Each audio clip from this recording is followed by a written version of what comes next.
হাসানাতু বিআশরি আমসালিহা লা আকুলু আলিফ লাম মিম হারফুন বাল আলিফুন হারফুন ওয়া লামুন হারফুন ওয়া মিমুন হারফুন।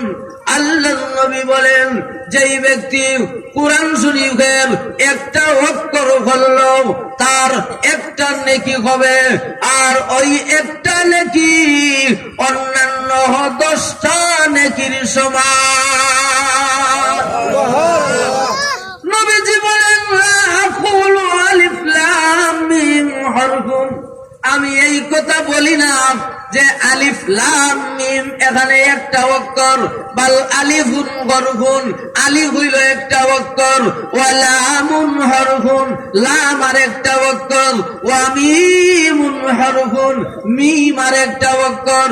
নবীজি বলেন, যেই ব্যক্তি আলিফ লাম মিম উচ্চারণ করবে তার আমল নামায় আল্লাহ 30টা নেকি লিখে দিবে। তাহলে কোরআন তেলাওয়াতের দরকার আছে নি না নাই? আমাদের এখন দরকার আছে নি না নাই? এই ঘরের মধ্যে কোরআন শরীফ তেলাওয়াত হয়, এই ঘরের মধ্যে এই ঘরের উপরে আল্লাহর পক্ষ থেকে রহমত নাজিল হইতে থাকে। জোরে এখন সুবহানাল্লাহ। তাহলে কোরআন তেলাওয়াতের দরকার আছে নি না নাই?